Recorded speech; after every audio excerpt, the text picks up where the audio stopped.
Witajcie, drodzy widzowie. Dzisiaj mam do zaprezentowania wam coś nowego dla tego kanału. Jest to rozmowa z duńskim komunistą. Towarzysz Nikolaj jest komunistą, członkiem duńskiej komunistycznej młodzieży oraz youtuberem. W naszej rozmowie zadaję mu wiele pytań na temat komunizmu w Danii. Dowiemy się, dlaczego ktoś z Danii miałby w ogóle zostać komunistą. Dowiemy się o tym, czy Dania jest krajem socjalistycznym. Dowiemy się o rzeczywistości duńskiej socjaldemokracji oraz o tym, czy moglibyśmy wprowadzić ją w Polsce. Dowiemy się również o Unii Europejskiej z duńskiej perspektywy. Rozmowa odbyła się w języku angielskim, ale dostępne są polskie napisy. Jako wstęp zapraszam do wysłuchania fragmentu duńskiej socjalistycznej piosenki, a potem przejdziemy do rozmowy. Storm, storm, storm, storm, befri jer for sult og for savn. Storm, storm, storm, storm, til kamp for et rødt København. Vi går imod fjenden med faste skridt. Vores sang og vores spil, det er dynamit. Imod borger, bourgeoisie. Kammerater, bygge barrikaden. Er I til kampen klar? Ingen skal røve os retten til gaden. Knyt næven, det er vort svar. Truende fascismens far står i vor horisont. Ind i rækken proletarer. Rød front, rød front. Today, in a very first time, I'm gonna have a very special guest on my channel, and we will be discussing today's communism from a perspective of someone living in Denmark. So please welcome Kammerat Nikolai, who, if I am not mistaken, was the first Danish communist YouTuber. Thank you very much. And yes, indeed, at least the first, uploading regularly Danish communist YouTuber. There's maybe one video about communism in Danish. There's plenty of those made by school children who is going to do it for a task for presentation in school, and some political channels, philosophical channels, but not a designated actual communist uploading these videos in Danish. So in that sense, I am the first one. Thank you. All right. So, having said that, is there anything more you wanna say about yourself and to introduce yourself before we start? Yes, well, as you say, my name is Kammerat Nikolai, and you can find me on YouTube. I assume that the people who's gonna watch this video are from Poland and maybe some English-talking countries, maybe some Danish people, but if you want to check out my channel, you can do that. But again, most of my content is in English, but yeah, and I haven't uploaded for some time, but I'm actually looking into uploading more regularly again very soon. So thank you for inviting me on this video. Yeah. Thank you for introducing yourself, and so now I guess we can move on to some of the questions I wanted to ask you. Yes. So let's start with the first one, which, as you probably already know, is one that is probably the most personal. So go into it as much as you want to go into it. All right. But I am just very curious, and probably a lot of other people from places like Poland might be curious. Why the hell are you a communist? What makes a person from Denmark go communist? I mean, basically, you already have the thing going on, socialism, right? You already have the high wages, you already have the high standards of living, you already have the proper healthcare and education and everything, and you have a democratic political system and so on and so on. So how come would you become a communist in such a place? What makes you go there personally or politically, or like how do you end up in that place? Yes, well, it's a very relevant question. I get this all the time, as you might imagine. As it's a very relevant question to whenever I say I'm a communist, for example, let's say to my colleagues or in school or something like that, on the street if I'm there, to a party, something like that. Of course, this is the radical way. I have to explain myself, as if you said you were conservative, maybe people wouldn't ask into that. Why the hell are you conservative? They would just say, oh, interesting. But if you're a communist in Denmark, of course, people will say, why the hell are you a communist? Please elaborate on that. So I will try to perspectivate this to the audience of today's video, people who's not from Denmark, So I assume you all heard about this Scandinavian love story, like Scandinavia is the best paradise on earth, it's the most happiest place on earth, and we have high wages, we have high quality of living, and all of this is categorized as socialism. Socialism equals welfare in this media narrative that, for example, Bernie Sanders from America is from the US, he's spreading. But unfortunately, things aren't always as the media says. I am sure you all can acknowledge that. And this is also the case in this Scandinavian love story, as I call it, the Scandinavian myth that everything's good and there's socialism in Scandinavia. There's not socialism in Scandinavia. We are a capitalist nation where the working class, for example me, an 8 to 4 wage slave rather, sorry. I work and sell my labor to a capitalist. I don't own the fruits of my own labor. I get a wage that's predetermined by a capitalist in that regard. So Denmark is not a socialist country, but we have, of course, welfare. But we also have high taxes, and even though I assume that the quality of living in Denmark is a bit higher than, for example, in Eastern Europe, you can't say that Denmark is this paradise and that everything is good, and we should just stop fighting for real socialism, for real workers' ownership of the means of production. This historical fight between the working class and the bourgeoisie, the owning class, the capitalist class, is still present in Denmark, and you also see that very much actually, as you see in any other country. But of course, it has different forms. So why the hell am I a communist? I'm a communist because I believe in this historical fight against classes. Very well said. And is there anything more maybe personal you want to dive into like how did you become communist? Did you have communists in your family or in your friends group? Is this popular in Denmark to run into this idea? Is it popular to run into this during university years or something like that? Or is this more unique that you managed to become a communist? Is it more? Is it very rare to become a communist? Is it That's a good question, and also very good to come into the personal angle also, because that could also give some perspective into the ideology in its totality. But it's not particularly common to find Danish communists. You can find people who categorize themselves as socialists, and then they like Marx, but everything historical in practice, for example, the Soviet Union and Lenin, they don't like this, and they try to excuse themselves and say, oh, we're not like this, we just want, we'll do it in our own way, and sort of stuff like that. You can find some people like that, but like real Marxist-Leninists who actually acknowledge the historical praxis, like in the Soviet Union and China and many other places, they are rare. And I acknowledge that you asked about if I had a communist in my family, and many people actually say this. Why the hell are you a communist? Is that because your father is a communist and your mother is a communist? Well, I have no communist in my family. My parents are both very apolitical. They are from the 90s, 80s generation. They're young in the 90s, and of course they think more about reality shows and their job, and of course also giving a nice raising their children than actually thinking about like politics. I was lucky that I had some grandparents who were who took care of me actually when I was a little child, because my parents were both working very hard. So I grew up much of the time with my grandparents, and my grandfather, he's actually from Syria. He migrated to Denmark in the 70s. So he's not a communist either, not at all actually, but he was at least political. He was against the US, and he taught me from a young age that to be against war. And I'm very happy for that, because that spiraled rather my interest in politics.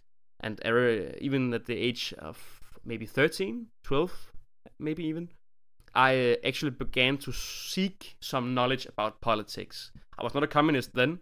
I was just against war and against the US war involvement in Syria and Afghanistan, in Libya. I saw actually, my grandparents told me, and I've fact-checked this, so to speak, afterwards, that every Danish party in parliament, from the most left-wing to the most right-wing, they all voted for Danish participation in the Libya war. They all voted for bombing Libya. back in 2011. And this was very much radicalizing for me back then. When I was 12, 13, I thought, this can't be real. And I could see it was real, unfortunately. So I began seeking alternatives. First of all, I was on the internet. I got an account on Twitter, and I met some people there. I tried to speak about politics, discuss politics with these people, and I found a community of communists, Marxist-Leninists, who could actually give me some answers, some valuable answers, and some sources also, because people just think that communism, they are history, they don't know nothing about history, and they're stupid, and they're idealistic.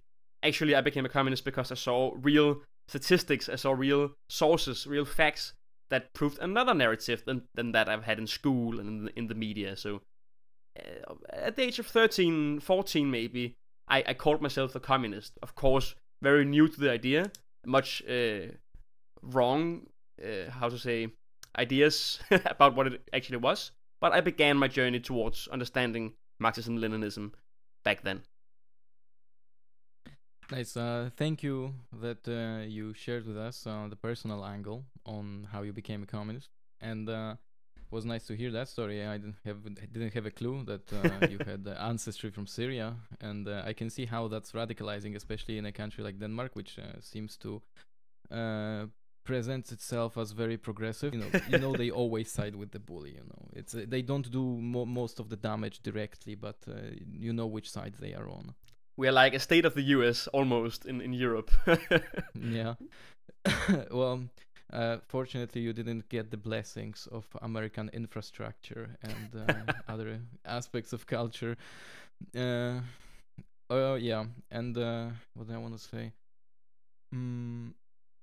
That it's funny you say, like, you notice that there's something wrong with the government, and you started looking for alternatives. It's interesting to hear that, because like in Poland or in the US or whatever, people will start looking for alternatives, and then one of the alternatives that they will see is gonna be social democracy, which in your case was already crossed out. So where do very you go much from there? very much. I think it was actually the social democratic government who initiated this vote to bomb Libya. So it was very much crossed out for me.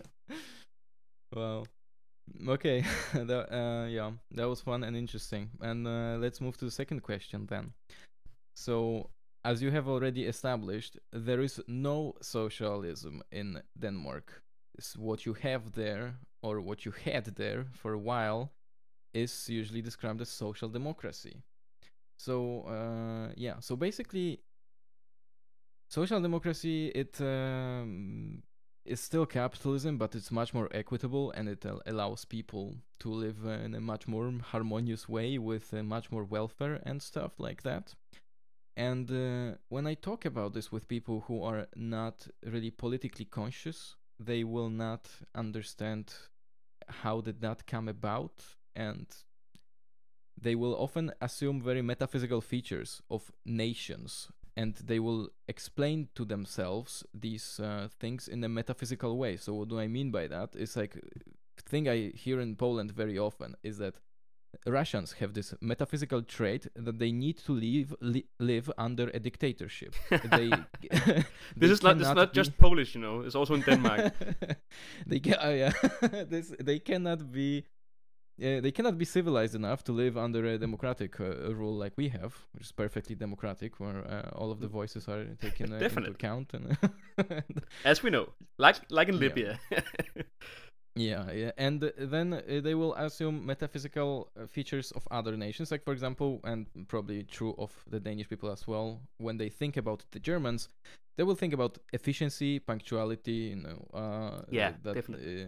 They are, disciplined, which I guess very much comes from how highly industrialized and warlike was the situation in Germany in the beginning of the 20th century. So it's not really a metaphysical feature of the German nation, but it's just an expression of how their economy how it looked like. And then when people think of Denmark and how they created this harmonious, beautiful society, they can just assume that, oh, the Danish are just like that, you know, it just like runs in their blood, and the social democratic values are just like encoded into Danishness or whatever. So and I don't actually know that much. I know a lot about social democracy in Germany, and know some stuff about social democracy, like the welfare state in England and stuff like that, but I'm not sure exactly how the social democratic project came up to be in Denmark. So how did it come about? Where and when did it come about? Which interests did it serve? And is the Danish state still continuing the social democratic project? And should it continue the social democratic project? Thank you for the question. Let's start from the beginning then. It should be stated that I'm not a historian, and I don't have made any research up to this interview, so I'll just try to speak from my general knowledge, which will make it even more authentic, maybe. Well, social democracy came about in the 18th century, maybe 1800s. 1800s, yeah. As a sort of extension of the international workers' movement that was actually begun by Karl Marx and his the good forces there. So you can trace social democracy back to Karl Marx, but you cannot say that it's equals socialism. Well, you can say that in the international movement there was some strides, and these strides also, of course, showed themselves in Denmark. The first stride was against the anarchists and the social democrats, where the social democrats stated that the state it was a necessary tool for waging class struggle, like whereas the anarchists stated that it should be abolished completely from the beginning. Well, in Denmark, we don't have any big anarchist presence anymore. It was like sort of fought out back then.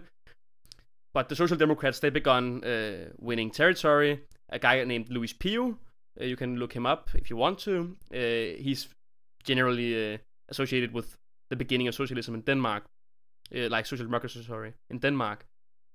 And slaget på fællet, the fight on fællet, was also a big sort of turning point in the history of social democracy in Denmark. That was in the 1870s, I think, that slaget on fællet happened. Then, not much time later, a very, very historical event happened, which was called the Septemberforliget. And I can't say much about how it came to be. It came to be in the broader terms of course, the growing presence of the social democratic movement, which is the workers' movement, the labor movement, where the workers said, now we don't want the increasingly industrial workers. Denmark was a very agricultural country back then. It still is. But back then, some of the agricultural workers, they came into the cities, in the factories. They began to see very deteriorating living conditions. They lived in small, cramped houses and got a very low wage, whereas they could see the capitalists earning the fruits of their labor. So they began to organize, and the social democratic leadership began to play into that. So the Septemberforliget came around that time in the late 1800s, which established the trade union versus capitalists agreement frame, so to speak. So in Denmark, the state isn't a factor in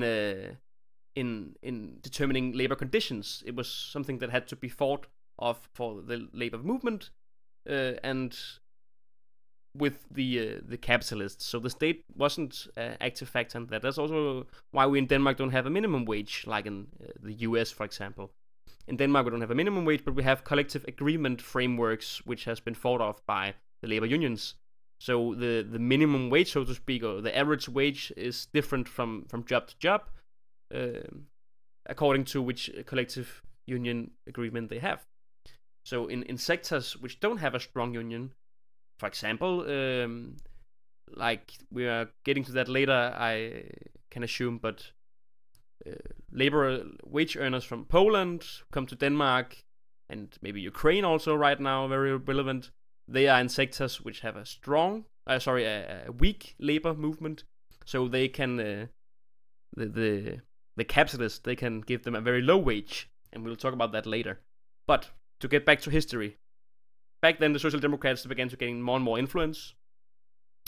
Then there was a split in now we are getting into the 1900s, the early 1900s. There was a split in the Second International, where Lenin and his comrades, the communists, Marxist-Leninists, they formed the Third International. But the Second International, they continued, of course, and is still in some form present today. And they consist of Social Democrats. In Denmark, we had this guy called Thorvald Stauning with a long beard. And he was the prime minister of Denmark for a long time. And in public schools, we are taught how he was a great guy. He was the sort of father of the Danish nation and the welfare state and all of that. He was also prime minister under Hitler and the Nazi invasion of Denmark, where he was a collaborator. He didn't engage to fight against Hitler. He just said, let's just keep calm. And this, unfortunately, in my opinion, is being praised in Denmark as the best thing to do back then. So this says maybe something about the Danish mentality right now. But how to say, Lenin actually criticized in a text called, I think it's called 10 Socialist Ministers. He mentions Thorvald Stauning, the Danish father of the Danish nation, and criticized him for his warmongering politics, which is still present in the social democratic movement in Denmark today, as we spoke about with Libya and all of these examples. So social democrats already in the 40s, the 1940s, 1930s, even at the First World War, where Lenin wrote his text, began to support war and imperialist wars. They strove apart from the original Marxist legacy they were built upon, and they became merely another representative of the bourgeois state. But they talk about this idea, and they still do this, about us all being in the same boat. Like, they try to disregard class struggle and say that even the most rich Danish capitalists, imperialists, who earn millions of dollars and billions of dollars in their companies, these people, they are the same as the average working Dane, and the same as even the poorest of Danes, because we are all Danes in the last end, and we are all in this together to create better conditions for us all. So this idea is, how to say, getting more and more decadent in these recent years, whereas it has grown to some full-blown nationalism right now. Our prime minister, who's a social democrat, she is beginning to make a joint between this idea of us all being in the same boat and nationalism, like chauvinism. She's trying to turn the Danish working class against the migrant workers, against Muslims, in order to strengthen their view on the capitalists. So they are the good guys. They're like you. They're also white in their skin and they speak Danish. But Ahmed, who works maybe as a doctor or something like that, or something else, he's your foe. He's trying to steal your welfare and spread his backwards ideas here in our great fatherland, Denmark. So that was maybe a bit of a long talk, but I think that summarized pretty well how social democracy was came to Denmark, and it still is here, unfortunately. Yeah, so you say that initially social democracy was an offshoot of Marxism, and it was linked to the labor struggles. Were there a lot of labor struggles before social democracy came to power? Or was this society harmonious as it is now? No society is harmonious, and as a Marxist, I subscribe to this idea of dialectical materialism and historical materialism. So of course, I believe, and I don't have any examples, unfortunately, like back then in the feudal society, but there was a lot of struggles, class struggles in Danish society and in the society of the world in general, history of the world in general. So it was not something that was created by the Social Democrats, but they tried to politicize the working class in the First and Second International. But would it be fair to say that the labor struggles before the Social Democrats took over were more sharp, and after Social Democrats took over and redistributed a lot of the wealth of the country, they basically, as you say, they create this false idea of that we're all in the same boat, and by providing some of the wealth for the people, they actually just hide the class struggle or postpone it for the future. That definitely, this they hide the class struggle. That's the main purpose, is to take focus away from that. And even though they say, if you come to Denmark, you can find the Social Democrats whenever there's an election, they're trying to say, like, we are the extension of the labor union. We believe in these like strikes and all of that, but they don't. They actually work against it. When the nurses in Denmark, they went on strike because they have terrible conditions. I could never imagine me being a nurse, because they own next to nothing and work very, very long hours. They went on a strike, and the Danish parliament, under leadership of a social democratic government, they banned the strike by law. Typical social democrats. So they are in front of the worker, not in any sense. Yeah. Well, there was one more part to this question, which is why not continue social democracy in Denmark? But I guess you already kind of answered that when you talked about the fact that Denmark is not democratic, and that you still have the class of owners and class of workers, and that the fight between those two classes still exists, and this is something you want to put an end to. Definitely. So I guess this is already kind of and answered. So maybe the audience thinks, well, social democracy, at least they give some welfare, and maybe I didn't address that enough. But to that, I will just answer that no, actually they work against higher wages, the Social Democrats, because whenever there's like these collective agreements every second year, there's like agreements in all sectors.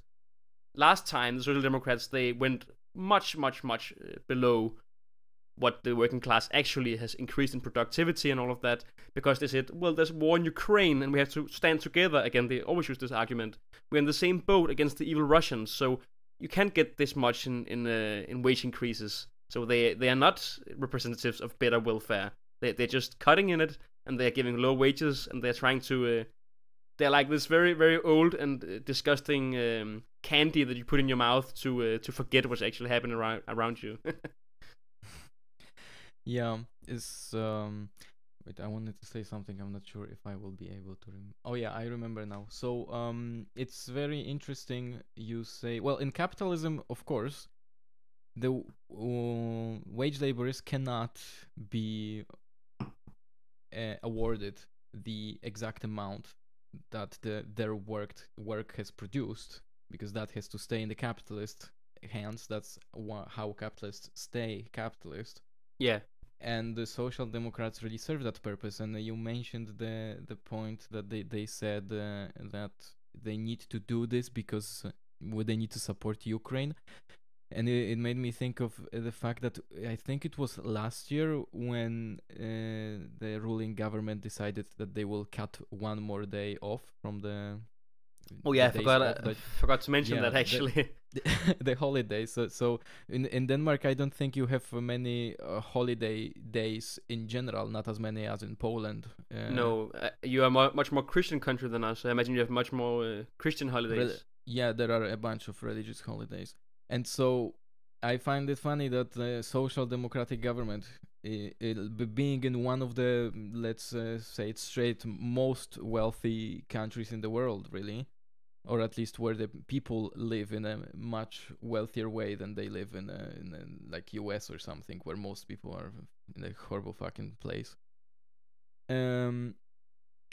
They still need to, and this is just representative of the still ongoing class struggle and class warfare, and it is also indicative of where the Social Democrats stand, that they will take your one more day off, the one day in the entire year. Yeah, fucking great. This is what's gonna save the economy, right? No, it's just meant to fuck the working class up. There's nothing more to say about this. They just like, oh, by the way, we're taking one more day because fuck you. That's why.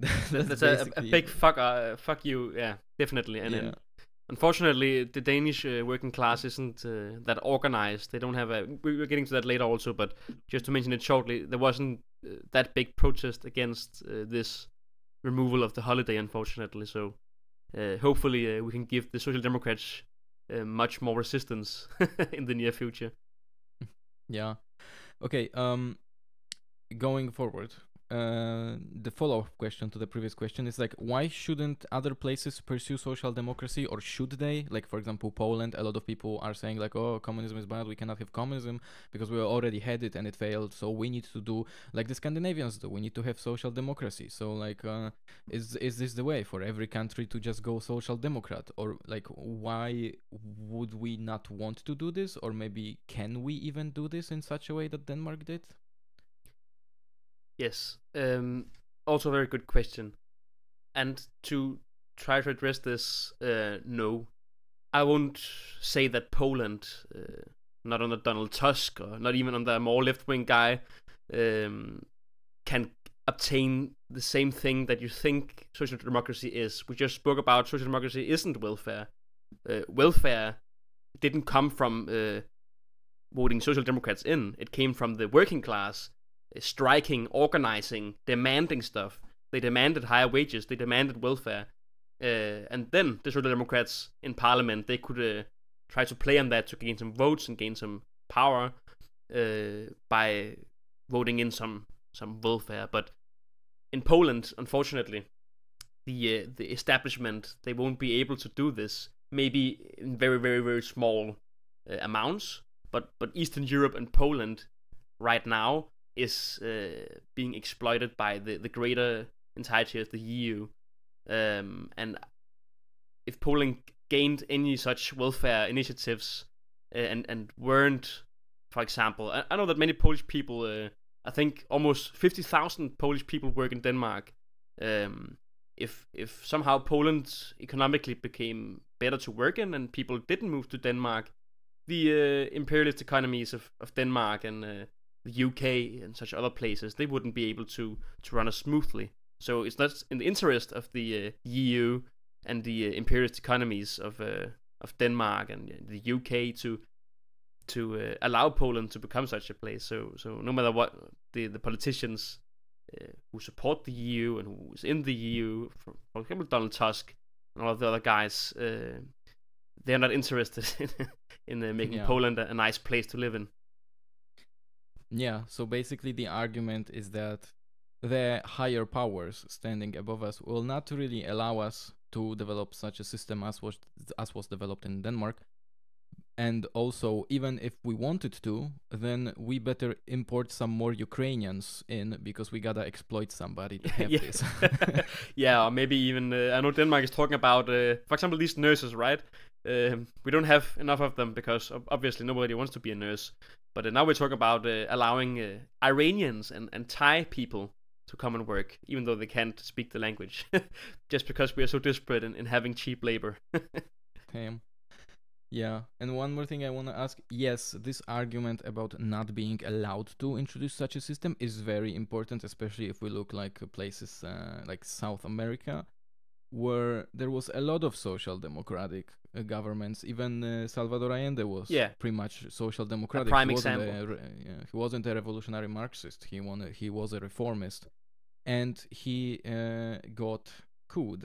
And he committed suicide. And there is a lot more stories, and there's probably a lot more stories that we don't even know about, and we probably never learn about people who were killed or who were coerced into changing their views, or who were threatened, or who were corrupted, and so on by the higher powers, by the USA, that wanted these places not to introduce social democratic policies, because they knew that once they do introduce social democratic policies, the US will not be able to exploit them as efficiently as before.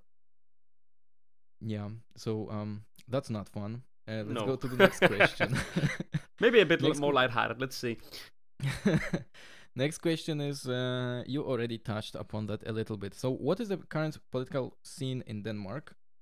Is the People's Party? Oh, I see this a lot recently. In some people say like, oh, Denmark is leftist. They literally have this popular party called the People's Party, and it's not even called the People's Party, right? It's the Enhedslisten, am I right? Or I'm not even sure. But they just say they just say the name. It's like one time on Twitter somebody replied to me when I said that liberalism is authoritarian. They told me, no, liberalism comes from the word liberty. It's freedom. It's in the name, you idiot. What, don't you get it? and if so, just it was like this. Yeah, it would be so much easier with the politics if politics were honest. Like cat food. Is there cat in it? No. Yeah. Unfortunately, so, not. Is the People's Party leftist? Is the social democracy social democratic? Is Mette Frederiksen a fascist? Is Danish politics taking a right-wing turn or not? Are there any communist parties? Oh, that's a very broad question, and I will try not to speak about this in hours and hours. I could, but I'll spare you for that. I actually made a video about both of these topics. Like, I made a video about the Danish parties up to the last election, general election, parliamentary election, and why they are all serving like the elite, different class interests inside the elite, but still the elite. And then I made another video, a much older one, which is called "Is Mette Frederiksen a fascist?" Our prime minister, where I like try to analyze her New Year's speech. This is a tradition in Denmark that the prime minister holds a New Year's speech. And in this one, I tried to analyze back in 2021, I think it was, 2021, 2022. She goes on rambling about how Muslim young boys, like Muslim teenagers, they are inside the washing, like in Denmark, inside the apartment blocks in the washing cellars. They're trying to scare like old people, and they're just bandits, and like it's some crazy rambling, like Joe Biden level of rambling about all of this. So rhetoric against foreigners and rhetoric against trying to split the working class and divide the working class. So I tried to analyze, is this sort of a sign that Mette Frederiksen and the Social Democrats are turning increasingly more fascist? And in this video I also speak about fascism is obviously not just being against Jews or being against Muslims or being against the minority. This is some tactic to gain support and to split the working class. But this is not fascism. Fascism is an economical model where the three-party agreements between the state, the labor unions, and most importantly, the capitalists to serve the interests of the capitalists, the national bourgeoisie, Die Krupps in Germany back in 1930s, and all of these people. Well, Mette Frederiksen also speaks about this in her New Year's speech, about the companies and how we have to support them and all of that. So I try to make an analysis on that. I won't say that Mette Frederiksen is a fascist and that Denmark is a fascist country. This is a bit too far-reaching. But I would argue that as capitalism is increasingly threatened by the falling rate of profit, I saw that on your by itself, really. By itself, actually, yeah. I saw on your channel, Jagtsala Systema, I can't pronounce that, but I saw that you made a video about the falling rate of profit. No, not the full video. It was just mentioned, I think, in one of the videos. But check that out at least, or you can search on it. But basically, like you say, capitalism is is eating itself slowly, and as it's getting increasingly more in crisis, there's different ways of trying to survive this. One of them is trying to gain more markets. You do that by, for example, destroying the Soviet Union and getting cheap labor from Bulgaria and all of that. You can also do it by bombing Libya and stealing their oil. And in the last resort, you can, like Hitler did, go completely crazy and and close your country, strengthen the national bourgeoisie, and go to war with your neighboring countries in order to, in a complete world war, trying to redistribute the... Yeah, and I'll just jump into here really quickly, because another very interesting point about Hitler doing Hitler stuff was the fact that capitalism has found itself in such a threatened position by itself, such a threatened position by the falling rate of profit, that it was very useful to capitalism itself to destroy means of production, to actually go back, to revert itself, and to later rebuild itself, to start to increase the rate of profit, the organized destruction was basically very useful. Yeah, very scary in my opinion, and we have to fight against this and organize against this. But to get back to the original question, and this was about fascism and all of that, but to the question about the parties in Denmark and the political scene in general, well, yes, not only is Denmark economically and politically turning towards fascism and right-wing initiatives, the parties are increasingly also doing this as well. Just today, or I think it was yesterday, the Liberal Party, as you said, liberty, they should go in for that, and freedom of speech and all of that. They pronounced or like proclaimed that they were against Muslims and people who were threatening Israel, and you couldn't criticize Israel, and you were threatening the Jewish citizens of Denmark and all of that. So they also fell for this anti-Muslim rhetoric that's going on, and almost any party in Denmark, except for maybe 3 of them, who's not only they're just doing it in the secret, but they're still doing it. All of them are against the Muslim minority in Denmark, and trying to capitalize on dividing the working class between the native Danish speakers and the non-Danish speakers. And this is not just towards Muslims; it's also towards like Polish migrant workers and all of this. They're really trying to divide anybody. They're trying to divide the working class by doing these fascist rhetorics. Do you think the Danish politics is taking a right-wing turn and turning to the right progressively, or were the Social Democrats really always in that position, kind of? And like the only reason this is turning rightwards is, as you say, like for example, the falling rate of profits and other dangers to the capitalist system. It's very much influenced by the state of affairs of the capitalist economy and capitalist position.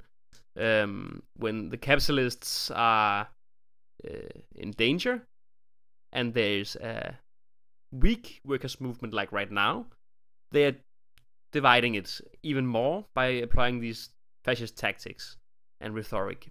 But like we saw in the 70s, where capitalism was also in sort of well, there was this the oil crisis, and the capitalist economies, they were desperate, but back then there was a strong workers' movement, so they had to, instead of dividing it, they had to fool it, like we spoke about, by giving it more money in terms of welfare, and trying to create more labor aristocrats, like trying to get people to believe in the system, believe in the capitalist system, and get a nice position, managing some stuff, being high in the labor unions, like in the administrative layer, trying to make workers' struggle something on paper, and all of that. So there's different tactics that the capitalists can apply according to the situation, but no matter what, they're ready to deploy even the most worst of initiatives to even kill and haunt people. Right. And just to follow up very quickly on this, and then we should continue, because this is taking a bit. Yeah, it's very fascinating. Thank you for having me. What about the People's Party?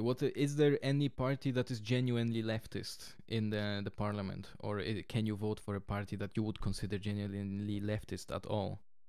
There's a different. This is not a easy answer, because there's differences between the parliamentary elections. I would say I would never vote in those, because the politicians, they talk shit, they spit shit, and they act shit.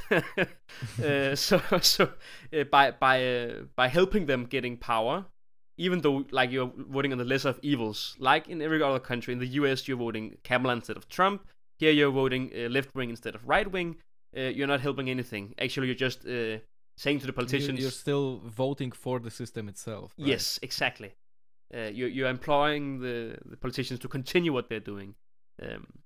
So this is the parliamentary elections. But in the local elections, I would say, actually, I participated in one of these local elections. I ran for election when I was 18 years old for the communist lists. where I tried to criticize the system, but still participating in the system's election. I haven't done a real evaluation on this. I think I was young and maybe an unexperienced communist, so I don't know if right now I would say it was good to participate in the bourgeois elections, the capitalist elections, but still I'm not sure on this matter, on the local elections. Maybe I would even go as far as to say you could vote on not even the communist, but maybe just the normal parliamentary left-wing party. But I'm not sure on this matter. It depends on election to election. Okay, so continuing. I Good. have another question that I had here is, what are some current problems and what can Denmark gain from socialism? I think this has been quite addressed already. So I think we can leave this be, and if we have some time, we can take it as the last question, unless there's something that you really want to add. Sounds good. Okay. So now continuing, I will actually change the order here a bit, and I will ask, so is there any support for communism in Denmark currently? Do you think that the support for communism is growing, or is it lowering, or is it the same as it was? And as we already touched upon the concept of labor aristocrats, you mentioned this a few times. To the people who don't know what that means, is basically people who for some reason, maybe because they are so specialized, maybe for some other reason, they are paid very well, and even though they are workers, even though they are the proletariat, they can find themselves a very nice place in the capitalist system. And when we talk about Western countries, because of the system of imperialist exploitation, those countries can afford more welfare for their regular citizens while still keeping the capitalist system running. And that's why a lot of people in Scandinavia who are regular workers can still be regarded as labor aristocrats, because, you know, if they were doing the same labor in another country, they would be extremely poor. But here they can be more wealthy because all their clothes are made by poorer people in poorer countries. All their resources are extracted by people in poorer countries, and those workers do not get compensated enough. And that's because of this difference. The workers of Denmark can live with more wealth. And so the question is, again, is there support for communism in Denmark? And can people from the exploited parts of the world count on any support here?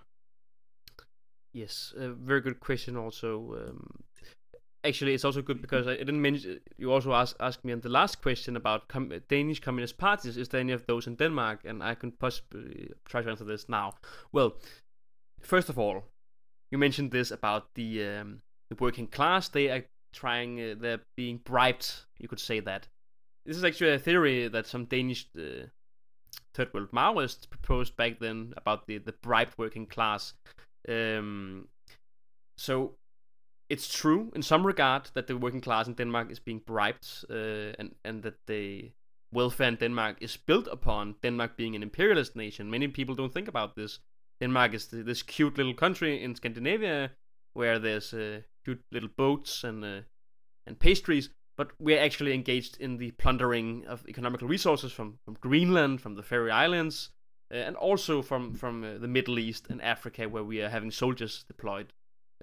Maybe not directly, but maybe serving the French imperialism and gaining some money from that, so we can have some trade routes and we can get cheaper resources. Yeah, just to jump in really quick, sorry to catch you off, but I will also explain to some listeners who might not get the concept.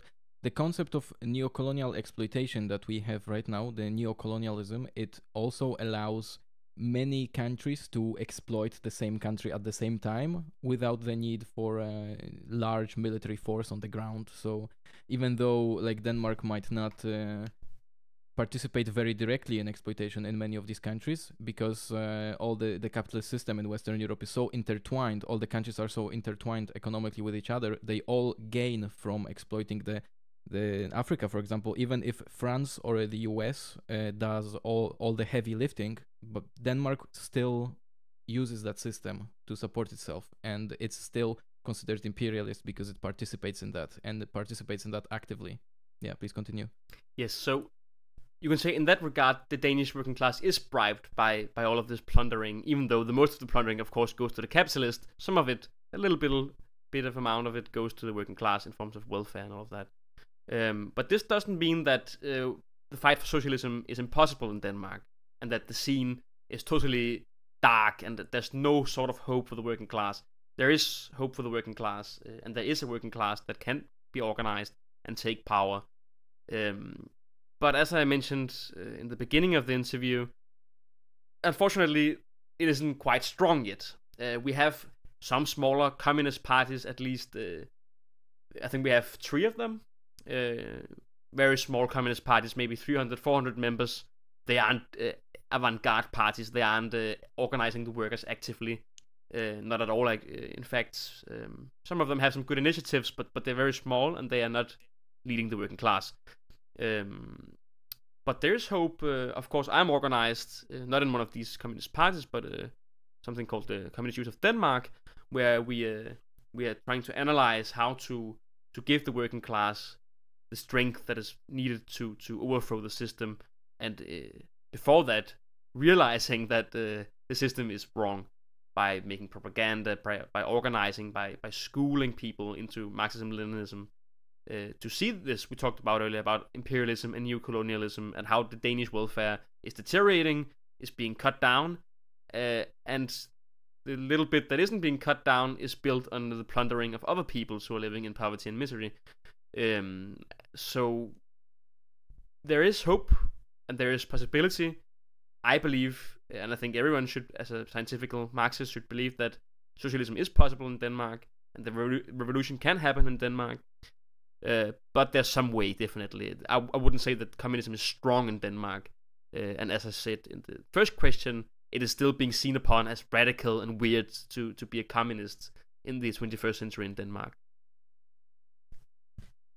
So to follow up on this, did communism used to be more popular in Denmark, and were there any communist parties that actually have success in organizing workers to a larger extent? Definitely. I would say that the communists were the prime resistance fighters under the Hitler Nazarite occupation of Denmark back in the 40s. The Danish Communist Party was huge back then, and after the war, the people they were so fond of the Communist Party and their work in fighting Hitler and the Nazis, occupiers of Denmark, that they had huge membership. I thought there were 70,000 members at a point. But now they're, like I said, they're maybe 200.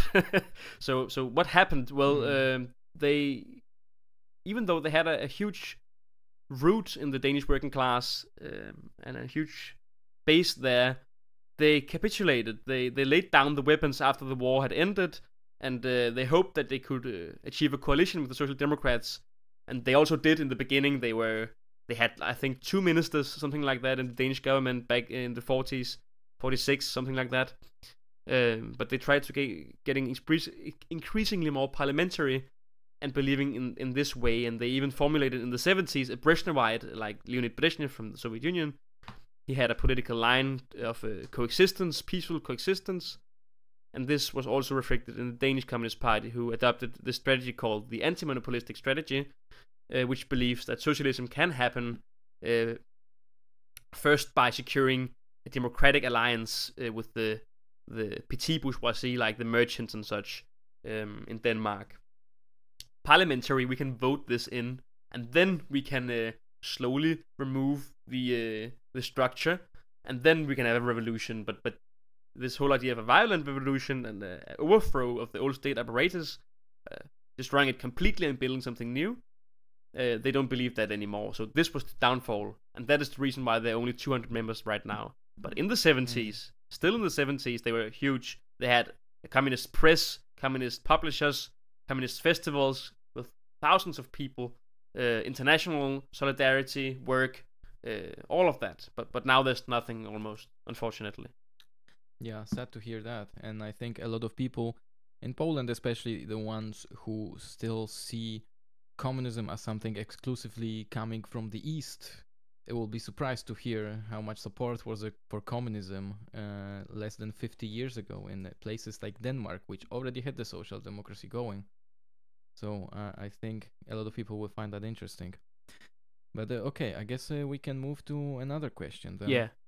So, I know you and the DKU, this is the Danish Communist Youth, have a very anti-European Union line, and I wonder what is the rationale behind that. What can Denmark gain from that, and does leaving the EU does it mean aligning yourself closely with the BRICS countries? Well, so why would you want to leave the EU? And what is your stance on the BRICS countries? Like, are they imperialist? Are you doing an anti-imperialist act by aligning yourself in the BRICS bloc? Yeah, it's a very delicate question about the EU, because not many people understand the capitalist and imperialist nature of the EU. Many people in Denmark, and I assume in Poland as well, and in the rest of the EU, and maybe even outside of the EU, think that the EU is a common ship of prosperity, of open borders, of niceness and cooperation. Well, it's not. It started as a coal and steel union back in the 1970s, an exclusive club of Germany and the Saarbrücken region of France, these coal-producing countries. It had an imperialist character, and it still has. Well, there was the Rome Treaty and the Maastricht Treaty, which tried to introduce this of open borders. But this was also, even though it's nice that, for example, I traveled to Poland last summer, and Eastern Europe, I could just drive through all of the borders. There was a city called Griffin by the border.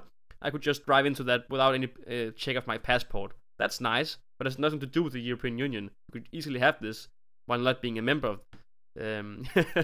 Many people don't think that this far. And another thing is also, when you cross into Denmark by land, you can very quickly realize that you can get checked. Yeah. And especially if your skin is not white enough. Exactly. And now I know the Germans are doing it. Yeah. Unfortunately, as I said, racism and all of that is very present. But a lot of people think, in the Schengen zone we have very open borders and so on. But as I said, try entering Denmark by land, and you will very quickly see that, first of all, because it's another thing that, for example, in the UK they would always say, like, we need to get out of the European Union because then we can close our borders. And then you look at Denmark, and it's like, okay, they are in the European Union, and they already kind of did that, so they didn't need to leave the European Union to have more restrictive immigrant laws or whatever. But also, pay attention to this. Like, the inside borders are very, very loose, for white people at least. But the outside borders, migrants are getting shot in boats. Like this Frontex, it's called, organization. They're Portuguese, Greek, and Italian borders shooting people down, killing people for trying to enter the European Union. That's insane, in my opinion. Yeah, that's insane. But it's best if we just not think about it too much, and we just can think like, it's their problem. It's in the south. It's their problem. Okay, they need to secure their borders. Okay, they cannot let them in because otherwise we will suffer. And it's not like it's a problem of whole humanity. We can always just think like, it's just over there. We just don't want it to affect us here. We can live in bliss, knowing that we plunder these people and we destroy their homes, but when they come here with their religion and all of this horrible stuff, they're getting shot. Well, one last thing about this Schengen free labor movement in the European Union is social dumping. I'm sure you know about this, and as I mentioned, 50,000 Polish people alone. There's also many Romanians, many Bulgarians, many Ukrainians living here in Denmark and working, producing labor value in Denmark and enriching the country's economy. All of these people, they are coming here and getting social dumped. They're getting much lower wages than in the rest of the Danish workforce, and the capitalists, they are living on this, getting massive profits in the construction sector and all of this, transport sector. Paying almost next to nothing to these people. There's a story in the Danish work union paper about Romanian workers living in containers, and then they had an agreement with the place. They had a low wage, but they got food. But this food, in December up to Christmas, it was just a large pig, a frozen pig, dumped on their doorstep. What the fuck, man? Horrible conditions. So this is also a very negative thing about the EU and the social and dumping. I'll just jump in for a second to just say that these are very important sectors these people work in, especially you mentioned construction. It's basically come to this point that in places like Denmark you cannot go to a construction site and and see only Danish people constructing. This is very rare. Yeah, so you will hear all the time Eastern European languages. I mean, it's also common in other Western countries. But just to say that these people are getting exploited heavily, and they built all of these buildings where the Danish people are gonna live. They cannot claim themselves an apartment that they have themselves built, right? They are getting exploited, and that's an exploitation by the whole system, right? The whole system of the European Union is there to exploit them as well. And I had this one coworker that when we were discussing this, and he was just like all smug about it. I mean, I think he came from a good place, like from a good place mentally. I mean, like he was not trying to be condescending, but he just didn't understand the system, and he would just say like, oh well, the Polish people have the skill and we have the money, so we both win. And it's like, bro, no. So it's again a very easy, very comfortable way that the Danish people can rationalize it to them. It's like, oh, we have the money. Why do we have it? Is it a few hundred years of slave trade or something, maybe, or like the exploitation of Greenland or something?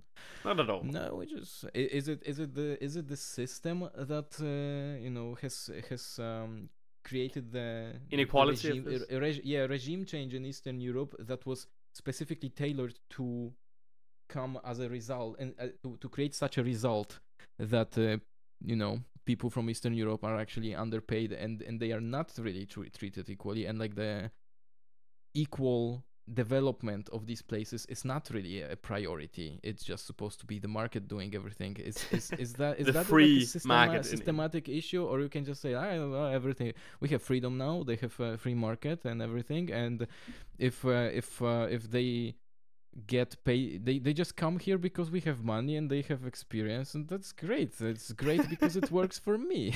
It's like traveling. It's nice. It's giving you something in life, and yeah. It's very sad. Well, so please continue. You spoke about alternatives. Well, if we have to leave the EU, maybe we should join BRICS, like you say. But no, this is the same thing. It's just another axis of imperialism. Russia and China are also imperialist countries, in my book at least. They're doing exactly the same as the EU are doing. They are also in Africa, just on the other side. They are still enslaving these countries, African countries' economies in their debts, their loans. Maybe, like some people say, but they are much better rate and much better favor. Yeah, but still they are enslaving these people in loans. It's basically an argument like, well, some slave owners were good people. They treated their slaves well. They got food and maybe a nice cup of coffee. Yeah. So to make it very short, because also we have spoken for a long time and such. No, the alternative isn't joining BRICS or something completely third. We should leave this altogether. What does Denmark stand to gain from leaving the EU though? The working class, they gain a much stronger position because the EU is against the Danish workforce. They are, even though they are using this cheap labor from the East to earn profits, these profits are not going to the Danish worker. Quite contrary, they're going to the EU elite. So by leaving the EU, we are actually getting much more money from this. Also, there's much other stuff that we can't talk about right now, but the EU is a project to crush the working class and to serve the imperialist and capitalist interests. So maybe Denmark as a country, maybe the economy. I think this was also gained from leaving the EU. But people say, "Oh, Brexit! Look at Brexit." But I think actually Denmark leaving the EU would not even be that big on the national economy. But especially the working class would gain strength and influence by leaving the EU. Yeah, and I just want to add here, because you mentioned Brexit. Well, you can leave EU for many different reasons, and you can leave the EU in many different ways. And the thing that I just want to add is that the UK has left the EU for all the wrong reasons, and in all the wrong ways. So like saying like, oh, UK did a Brexit and now they are shit. No, they were already shit. And they were already going downhill. Look at Norway. Norway isn't a part of the EU. Of course, some of the agreements, but not all. Not the most fundamental ones. And they are a very rich country. They're more rich than Denmark. So. Yeah. And just one more thing to mention under this point is, well, I have one anti-EU video, but I do not express specifically my vision whether Poland should leave or should stay in the EU. I think for Poland it is much more difficult to decide that, because first of all we are on a border between BRICS and EU, so it's difficult to be independent of that really. And the second thing is, while Poland is like semi-peripheral country, I mean they are exploited by other Western countries, but Poland also gets something from it. Like, we are part of this whole system of global exploitation, and as I mentioned before, like poorer people make our clothes, poorer people make our computers and stuff, so we still kind of gain from that. And I think, like, in Poland being like less wealthy country on the border of two empires, I think it is very simplistic to just say, oh, we should also just leave EU. I think there are many more considerations to have that are just not there because of the position that Denmark is in currently. But it would be also nice if you leave the EU, because it hurts EU as a whole, and also opens up possibilities for other countries to fight against the EU, even if for them directly leaving the EU might not be an option currently or something. But basically my main point is that even though I am anti-EU, I don't have a very strong stance about like whether Poland should leave the EU. I think we like it's basically we need to think of strategy and tactics instead of just thinking, oh, we need to leave the EU before we actually achieve anything. But like you say, that there are wrong and right reasons to leave the EU, and you have to have to know what you're doing before you leave. Yeah, basically.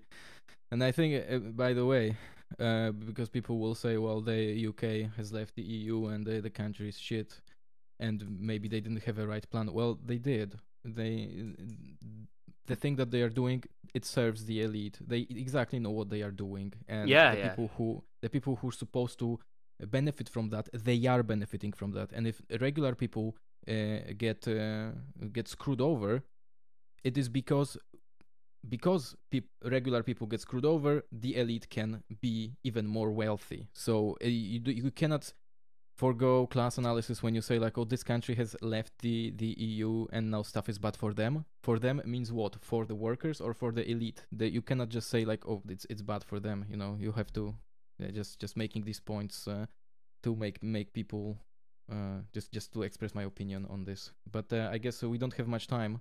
So I would go very quickly to the last question. Yes. Which would be, I think when we last spoke, you mentioned that you were in Poland, and you seem to have enjoyed it quite a bit. And I just wanted to ask you, have you enjoyed Poland and is there any reasons linked to socialism that you have enjoyed Poland? I think so. Well, first of all, I went to Eastern Europe last year. Me and my girlfriend, we drove in our little car, a used car. We actually did a very good job driving through Eastern Europe. The reason why I wanted to do this was because, of course, I'm a communist, and I have a very big interest in the socialist history of Poland and Hungary and Romania. And our trip had to end in Moldova, but we didn't get there because we almost got arrested at the border for having forgotten a document. Well, this is a whole other story. But in Poland, of all these countries, like people were saying, especially in Poland, people were saying like of all these countries, Czech Republic is the most nice place. But we didn't think this at all. We think Poland was the nice place.